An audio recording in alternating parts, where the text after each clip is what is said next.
Hi ಎಲ್ರಿಗೂ ನಮಸ್ಕಾರ. ಯಾವುದೇ ಥರದ ಸೈಡ್ ಎಫೆಕ್ಟ್ಸ್ ಇರಲ್ಲ. ಹೆಲ್ತ್ ಇಶ್ಯೂ ಇತ್ತು, ಅದ್ರ ಕಾರಣ ಹಾಸ್ಪಿಟ್ಲಿಗೆ ಹೋಗಿದ್ದೆ. ಈ ಬ್ಲಾಗ್ನ ಇಲ್ಲಿಗೆ ಎಂಡ್ ಮಾಡ್ತಾ ಇದ್ದೀನಿ. ನೀವೇ ನೋಡಿ. ವಿಡಿಯೋಸ್ ಮಾಡಬೇಕು ಅಂತ ನಿಮ್ಗೆ ಇಷ್ಟ ಇದೆ ಇದನ್ನು ಆ ಕಾಲದಿಂದನೂ ಬಳಸ್ಕೊ. ಹಾಯ್ ಎಲ್ರಿಗೂ ನಮಸ್ಕಾರ. ವೆಲ್ಕಮ್ ಬ್ಯಾಕ್ ಟು ಬಾಂಟಿ ಡೈಲಿ ಬ್ಲಾಗ್.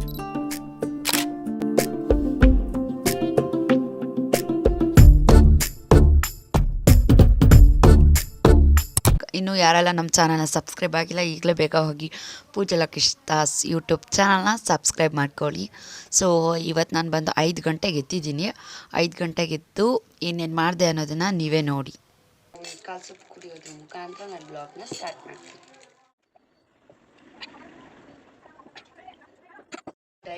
ಡೈಲಿ ಸ್ನಾನ ಮಾಡಿದಾಗೆಲ್ಲ ನಾನು ಕಾಲು ಸೊಪ್ಪನ್ನ ಕುಡಿತೀನಿ. ಸೊ ಇವತ್ತು ಹಾಗೆ ಕುಡ್ದಾಯಿತು. ನೆಕ್ಸ್ಟ್ ನಾನು ಕಾಫಿ ಕುಡಿತಾಯಿದ್ದೀನಿ. ನೀನು ಈ ಥರ ಕಾಫಿನ ಕುಡಿತಿದ್ದಾಳೆ ಅಂತ ಅಂದ್ಕೋಬೇಡಿ. ನಾನು ಆರಿಸ್ಬಿಟ್ಟೆ ಕಾಫಿ ಕುಡಿಯೋದು, ಬಿಸಿ ಬಿಸಿಯಾಗಿ ಕುಡಿಯೋಲ್ಲ. ಅದಕ್ಕೆ ಅಂತಲೇ ನಮ್ಮ ಮನೇಲಿ ಯಾವಾಗಲೂ ಬೈತಾ ಇರ್ತಾರೆ, ಎಲ್ಲನೂ ಆರಿಸ್ಬಿಟ್ಟು ಕುಡಿತೀಯ ಅಂತಲೇ. ನಾನು ಯಾವಾಗಲೂ ಅಷ್ಟೇ ಆರಿಸ್ಬಿಟ್ಟೆ ಕುಡಿತೀನಿ. ಟಿಫನ್ ಮಾಡ್ತಾಯಿದ್ದೀನಿ. ನಮ್ಮ ಮನೇಲಿ ಇವತ್ತು ರೊಟ್ಟಿ ಮತ್ತು ಕಾಯಿ ಚಟ್ನಿ ಮಾಡಿದ್ದಾರೆ. ಸೊ ಫೈನಲಿ ತಿಂಡಿ ಆಯಿತು ಇವಾಗ. ಬಟ್ ಪಾಪು ಇನ್ನೂ ಮಲ್ಗೆ ಇದ್ದಾಳೆ. ನಾನು ಸ್ವಲ್ಪ ಹಾಸ್ಪಿಟ್ಲಿಗೆ ಹೋಗಬೇಕಾಗಿತ್ತು. ಪಾಪು ಎದ್ದೇಳಷ್ಟರಲ್ಲಿ ನಾನು ರೆಡಿಯಾಗಿ ಹಾಸ್ಪಿಟ್ಲಿಗೆ ಹೋಗ್ಬಿಟ್ಟು ಬಂದು ಬ್ಲಾಗ್ನ ಕಂಟಿನ್ಯೂ ಮಾಡ್ತೀನಿ. ಮನೇಲಿ ಮಧ್ಯಾಹ್ನ ಊಟಕ್ಕೆ ಬೆಂಡೆಕಾಯಿ ಸಾಂಬಾರು ಜೊತೆಗೆ ಎಗ್ ಫ್ರೈ ಮಾಡಿದರು. ನಾನು ಯಾಕೆ ಹಾಸ್ಪಿಟ್ಲಿಗೆ ಹೋಗಿದ್ದೆ ಅಂತಂದರೆ ಸ್ವಲ್ಪ ಹೆಲ್ತ್ ಇಶ್ಯೂ ಇತ್ತು, ಅದ್ರ ಕಾರಣ ಹಾಸ್ಪಿಟ್ಲಿಗೆ ಹೋಗಿದ್ದೆ. ಆ್ಯಂಡ್ ಯಾವ ಥರ ವೀಡಿಯೋಸ್ ಮಾಡಬೇಕು ಅಂತ ನಿಮ್ಗೆ ಇಷ್ಟ ಇದೆ ಅದನ್ನು ದಯವಿಟ್ಟು ಕಮೆಂಟ್ ಮಾಡಿ.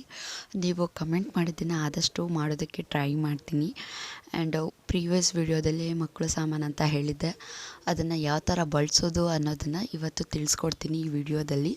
ಇದನ್ನು ಸುತ್ತ ಔಷಧಿ ಅಂತ ಕರೀತಾರೆ. ಇದನ್ನು ಆ ಕಾಲದಿಂದನೂ ಬಳಸ್ಕೊಂಡು ಬಂದಿರೋ ಅಂಥ ಪದ್ಧತಿ. ನಾವು ಹೇಗೆ ಬಳಸ್ತೀವಿ ಅನ್ನೋದನ್ನು ತಿಳಿಸ್ಕೊಡ್ತೀವಿ.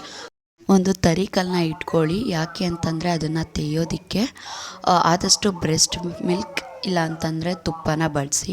3 ತಿಂಗಳಿಂದ ಒಳಗಿರೋ ಮಗು ಆದರೆ ಆದಷ್ಟು ಬ್ರೆಸ್ಟ್ ಮಿಲ್ಕೇ ಬಳಸಿ. 3 ತಿಂಗಳು ಮೇಲಿರೋ ಮಗುಗೆ ತುಪ್ಪನ ಬಳಸಿ.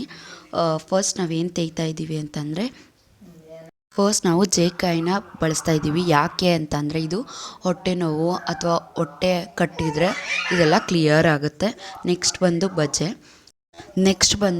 ಇದನ್ನು ಯಾಕೆ ಬಳಸ್ತಾರೆ ಅಂತಂದರೆ ತೊದಲಿದ್ರೆ ಇನ್ ಫ್ಯೂಚರ್ ಮಾತು ಚೆನ್ನಾಗಿ ಬರುತ್ತೆ, ಆದಷ್ಟು ಬೇಗ ಮಾತಾಡೋದಕ್ಕೆ ಮಗು ಟ್ರೈ ಮಾಡುತ್ತೆ.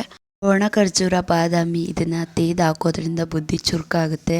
ಚೂರಡಿಕೆ ಬಳಸೋದ್ರಿಂದ ಜೀರ್ಣಕ್ರಿಯೆ ಚೆನ್ನಾಗಿರುತ್ತೆ. ಇದರಿಂದ ಯಾವುದೇ ಥರದ ಸೈಡ್ ಎಫೆಕ್ಟ್ಸ್ ಇರಲ್ಲ. ಪ್ಯೂರ್ ಆಯುರ್ವೇದಿಕ್. ಇದಿಷ್ಟನ್ನು ತೇದು ಒಂದು ಬಟ್ಲಿಗೆ ಹಾಕ್ಕೊಳ್ಳಿ. ಅದ್ರ ಜೊತೆಗೆ ಸ್ವಲ್ಪ ಬ್ರೆಸ್ಟ್ ಮಿಲ್ಕ್ನ ಬಳಸಿ ಪಾಪುಗೆ ತಿನ್ನಿಸಿ. ಫಸ್ಟ್ ಡೇ ಫೀಡ್ ಮಾಡಿದ ನಂತರ ಇದನ್ನು ತಿನ್ನಿಸ್ಬೇಡಿ. ಇದನ್ನು ತಿನ್ನಿಸಾದ್ಮೇಲೆ ಫೀಡ್ ಮಾಡಿಸಿ. ಈ ಸಾಮಾನೆಲ್ಲ ಗದ್ಗೆ ಅಂಗಡಿಯಲ್ಲಿ ಸಿಗುತ್ತೆ.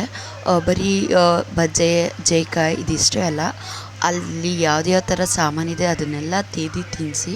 ಯಾವುದೇ ಥರದ ಸೈಡ್ ಎಫೆಕ್ಟ್ಸ್ ಇರಲ್ಲ.